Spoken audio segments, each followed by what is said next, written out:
forget who the president was of France at the time. But in any case, they were all supporting Charlie Hebdo. But it turned out, according to the book, that the only people that actually in France supported Charlie Hebdo were the intelligentsia in Paris.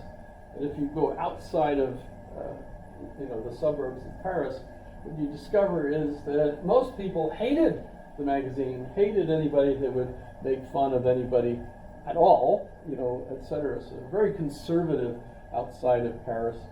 So who was Charlie Hebdo? Who were the supporters of Charlie Hebdo? Just the highly educated classes in France, not really everybody. So, in other words, France isn't really that liberal. Just the ones that get all the make all the noise in Paris are. But be careful. You can get in trouble for if perceived insulting of someone else. Although, I don't know, is it illegal for you to refer to the Gulf of America in any other way? That's another joke, too. No one's laughing at my humor anymore. I don't know. Okay, so when the Moors ruled Europe. All right, so let's get out of that. And well, that's terrible.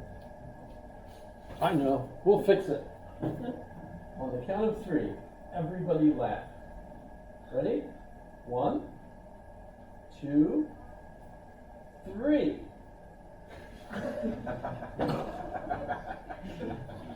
You're laughing on the count of 4. That's not fair.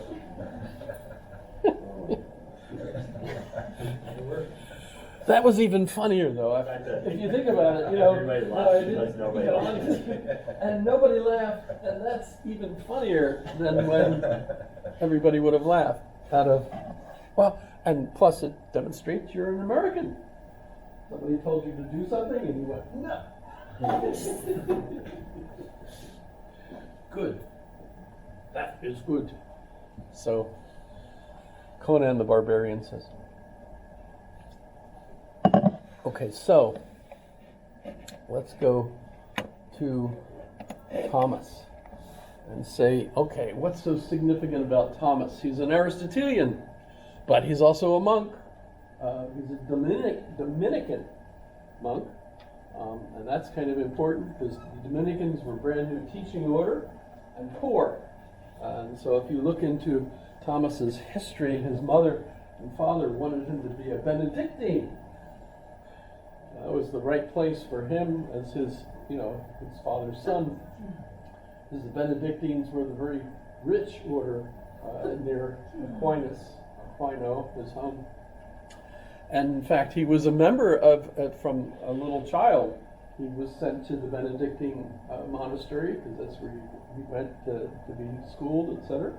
And so he ought to have become a Benedictine, but instead he was fascinated with the Dominicans and he joined them.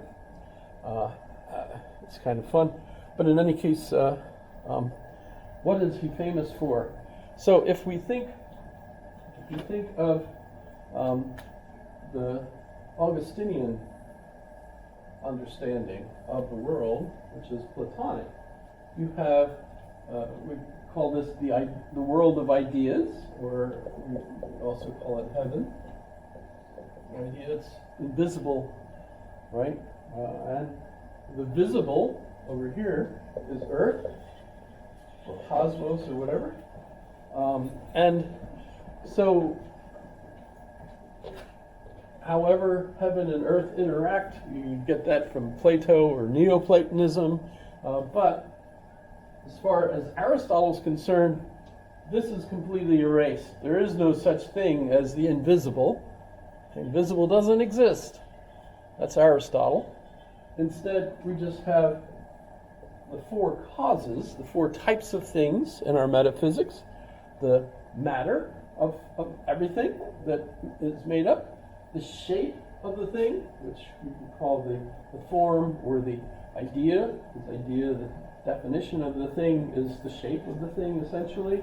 And then you have the efficient cause, which is how the thing got into that shape, its present shape, and how it might be changed to the next shape it's changed to, and the purpose.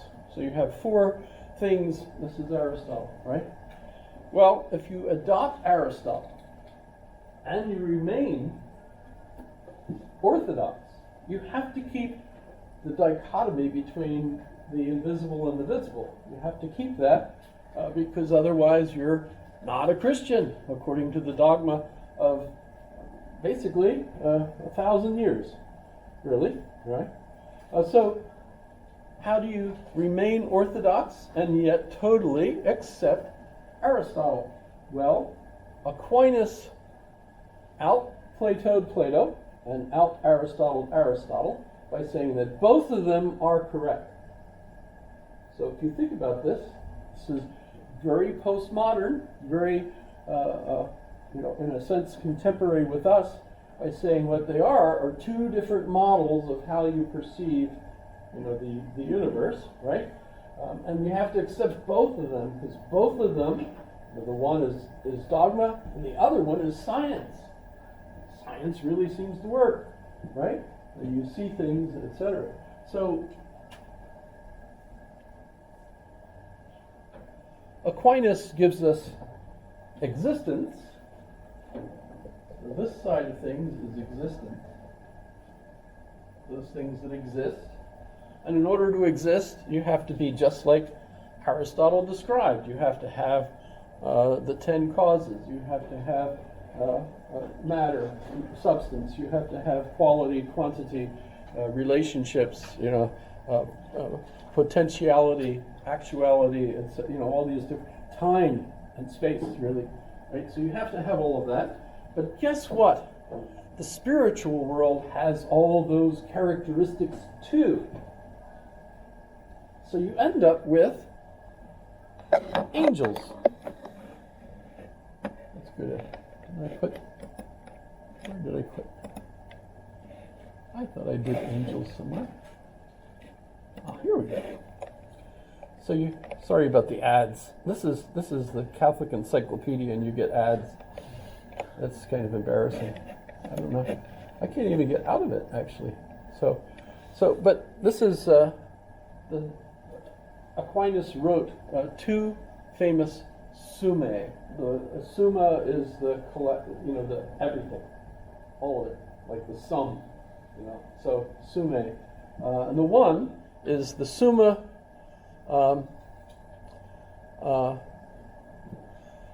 Contra Gentiles, or the summation of how you argue against Gentiles, and the other one is the Summa Theologica. So this is the summation of all of the things, the answers to theology. So if you have questions about theology or metaphysics, just go to the Summa and look up the question that you have, and you'll find the answer. And so let's pick. You notice there's the first part. There's the first part of the second part. And there's the second part of the second part, and then there's the third part. And by the way, by the time he got to the third part, he died fairly young, but his followers finished that for him. But in any case, if we go to the first part, and we look at the sacred doctrine, notice it starts with the existence of God, and we really should get to that, but I wanted to start with the angels. So, and here's why I want to pick on the angels. How many folks know what angels are? We've got a whole bunch of folks, okay. Can you draw one? Can you picture one? They're cute little naked kids, usually with wings, right? Normal. I mean, but everyone knows that's just a metaphor. That's not really angels, right? You could also draw them as big people with wings, They almost always have wings, though, right? Unless it's Severus Snape when he was in the. Severus Snape was the bad angel in one of those movies. Yes. So I can say like the biblically accurate angels are like massive rings with a bunch of eyes and disconnected things. Is that true, or is that like some pop culture? Clearly a pop culture thing. If we read the answer here, what we discover is that angels don't have any appearance at all. They're invisible. They're over here in this world. Oddly enough, right? And their job is to communicate between God and man. They're messengers. Angelos means messenger. There was the ancient belief that the angels were the ones that were the planet pushers. So that the various planets are being pushed around. Aristotle argued that the prime mover, which many people interpret as God for Aristotle, is the very exterior circle that's moving. Because if you look up at night, you see the stars are moving. It's pretty clear. They're moving. And Aristotle thought that outer external circle was moving, and that caused the planets to move. And the planets moving caused, the moon to move, and the moon caused the atmosphere to move, and the atmosphere moved everything else down here. So it's a chain of being, connected that way. But if the angels are invisible, you wouldn't actually see anybody pushing the planet. It's something else that's pushing the planet. And it's communicating between us, which means they have to be everywhere all at once. And they're neither male nor female. So when you make angels out to be either male or female, that's just wrong, actually, right? We have artists that do all kinds of angels, right? Doing all kinds of different things. The angel of death, which, oddly, the angel of death is either male or female depending on the language you use. Because death in French is female, but obviously in Swedish it's male, because the knight that has the chess game with death, he's playing chess against a male. It's just all kinds of things. But strictly speaking, according to the understanding of what angels are, they're invisible. They're an invisible force that are everywhere all at once. That's why the wings, because they go everywhere really quickly, because they're everywhere, right? So the angel is protecting you and you and you and you. Not just at night when you're, guardian angel around the songs that you might have heard about guardian angels and so on. But instead, what we learn from this terrific analysis, the substance of the angels absolutely considered. Is there any entirely spiritual creature? Now, let me explain how this process goes. Every article in the Summa, both of them, is dealing with a problem. That on the one hand we have the orthodox belief, and on the other hand we have Aristotle. And Aristotle is going to have to interact with the dogmatic belief. It's going to change a lot of things, right? And Aristotle is referred to as the philosopher. So it's like there's only one. For Aquinas, the philosopher is Aristotle. Because as far as they were so impressed by all this content that comes in that they think he knew everything. Everything is already explained. Everything is already understood. The Greeks understood everything. We lost stuff, but now we've got it back. So now we know things again, right? And so you get objections. On the one hand, it would seem that an angel is not entirely incorporeal. Incorporeal means no body, right? Yes? It's easy. For what is incorporeal only as regards ourselves and not in relation to God. Be careful when you're talking about God, because remember, God, everything is corporeal compared to God, even angels, even everything in the spiritual world. And existence must have substance, but even spiritual things have essence.